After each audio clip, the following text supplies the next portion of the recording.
You sent a coworker one important question 2 days ago. The deadline is tomorrow, and your inbox is still completely silent. A rude reminder may damage the relationship, but waiting quietly may damage the project. Welcome back to Learning English Together, where I am David, and my old follow-up strategy was refreshing the chat every 3 minutes. And I am Anna, and today we will follow up politely when a coworker has not replied. We will practice 4 essential phrases, just following up on, could you let me know, could you reply by, and I'll move forward with. You will learn to send a friendly reminder, make the request easy to answer, add a real deadline, and close the loop professionally.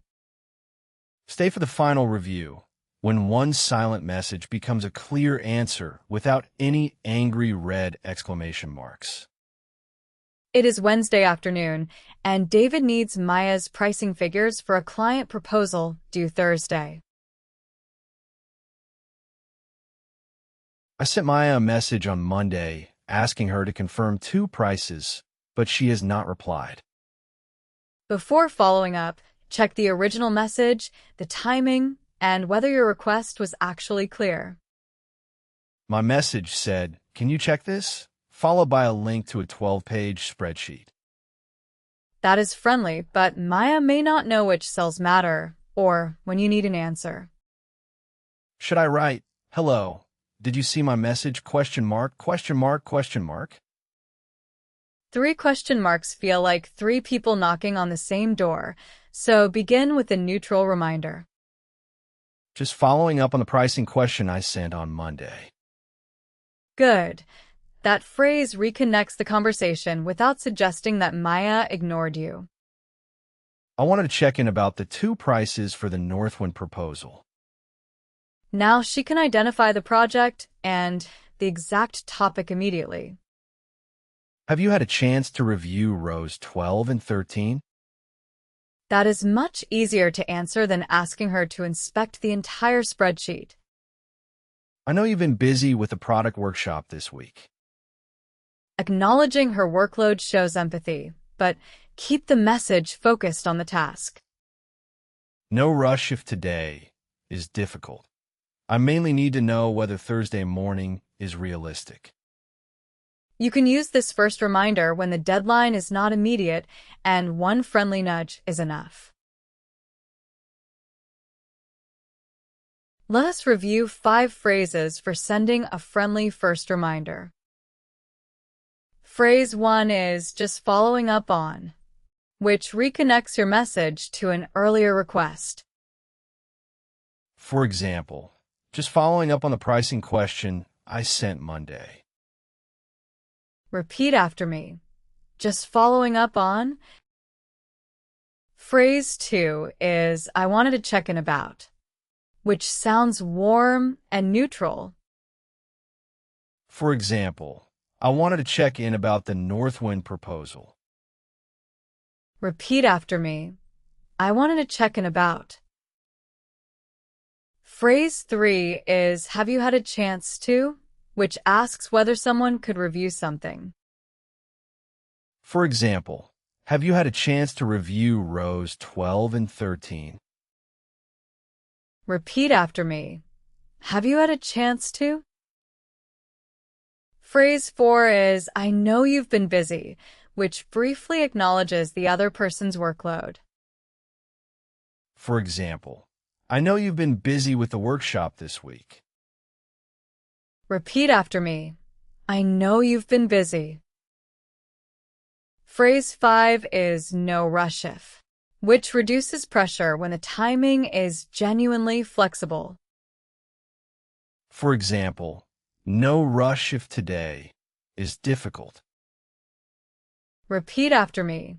No rush if. Active recall. Your coworker has not answered a Monday message, but the deadline is not urgent yet. How can you begin?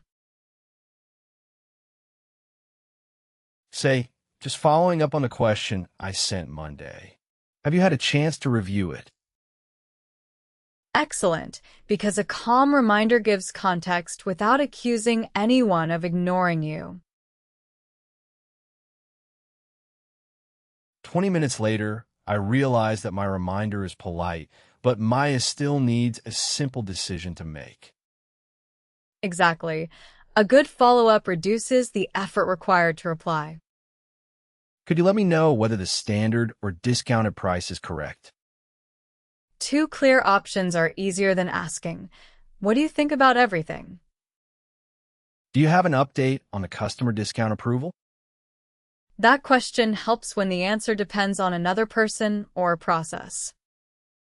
Is anything blocking the price confirmation? Good. You are inviting Maya to name a problem rather than assuming she forgot. What if the spreadsheet link does not open for her? Then your follow-up should offer practical help instead of another reminder. Would it help if I sent the 2 rows as a screenshot? Yes, and Maya may be able to answer from her phone between workshop sessions. A quick yes or no is fine if the discounted price is already approved.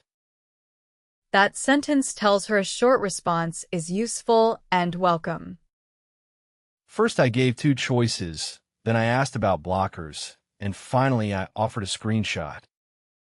You can use this answer-friendly pattern whenever a busy coworker needs to make one small decision. Here are 5 phrases for making your follow-up easy to answer. Phrase 1 is, "Could you let me know?" which requests one specific piece of information. For example, could you let me know which price is correct? Repeat after me. "Could you let me know?" Phrase 2 is, "Do you have an update on?" which asks about current progress. For example, do you have an update on the discount approval? Repeat after me. "Do you have an update on?" Phrase 3 is anything blocking?" which invites the person to explain a problem. For example, is anything blocking the price confirmation? Repeat after me. "Is anything blocking?" Phrase 4 is, "Would it help if I?" which offers useful support. For example, would it help if I sent the rows as a screenshot? Repeat after me. "Would it help if I?" Phrase 5 is, "A quick yes or no is fine," which makes a short reply acceptable. For example, a quick yes or no is fine if the price is approved. Repeat after me. "A quick yes or no is fine." Active recall. Your first request was too broad, and your coworker may be busy. How can you make replying easier? Say, could you let me know which price is correct? A quick yes or no is fine. Great work, because a smaller question often receives a faster and more useful answer. By Thursday at 9, I still have no reply, and the proposal must reach the client at 2. The timing is now important, so replace vague urgency with a clear reason and deadline. We need this by noon, so I can update the proposal before the 2 o'clock review. Excellent.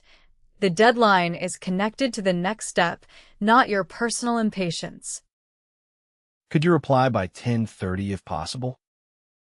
A specific response time gives you space to act if Maya is unavailable. If I don't hear back, I'll use the standard price and mark it for confirmation. That is a reasonable default action, not a threat, because the project must continue. If the timing doesn't work, please let me know, and I can ask Leo to confirm it. Now Maya has an easy way to decline without leaving the request unanswered. Would another time be better for a detailed review of the full pricing sheet? Good distinction. Today's 2 prices are urgent, while the full review can happen later. First, I stated the business deadline. Then I requested a reply time. And finally, I named the fallback. Maya can now answer, decline, or let the default plan continue without confusion. The message is firm because the deadline is real, but it remains respectful and practical.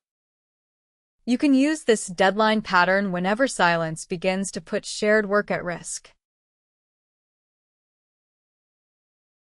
Let us review 5 phrases for adding timing and a reasonable fallback. Phrase 1 is, "We need this by," which states the real business deadline.